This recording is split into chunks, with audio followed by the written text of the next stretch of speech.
بيزود طاقتك بعد ما بتخلصه؟ إيه اللي بيسحبها؟ ده مؤشر قوي لميولك الحقيقية. يعني لو في حاجة بتعملها يوميا وبعد ما بتخلصها بتحس كده بطاقة إيجابية، بتحس بشغف، بتحس بحاجة حلوة، اعرف إن دي الحاجة اللي بتحبها واستمر وطور نفسك فيها. إيه الحاجات اللي بتفقد فيها إحساس الوقت التركيز الكامل؟ إيه الحاجات اللي مش بتحس بالوقت أصلا؟ دي أقرب حاجة لشغفك. قاعدة الهروب، إيه أكتر حاجة بتأجلها أو بتتهرب منها؟ غالبا هي فيها جزء مهم من شخصيتك مش عايز تواجهه.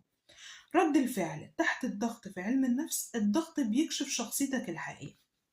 الضغط اللي انت بتمر فيه في الوقت الحالي هو ده اللي هيكشف قدراتك وهتكتشف مهاراتك، لأن العقل بيتوقف عن التمثيل وقت التوتر.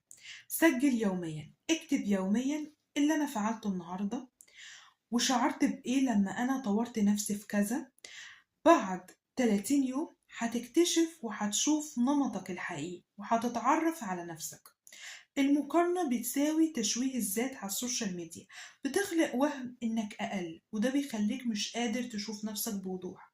تجارب جديدة بيساوي كشف الذات، كل تجربة جديدة شغل، تعلم، مهارة بتكتشف جانب جديد في شخصيتك.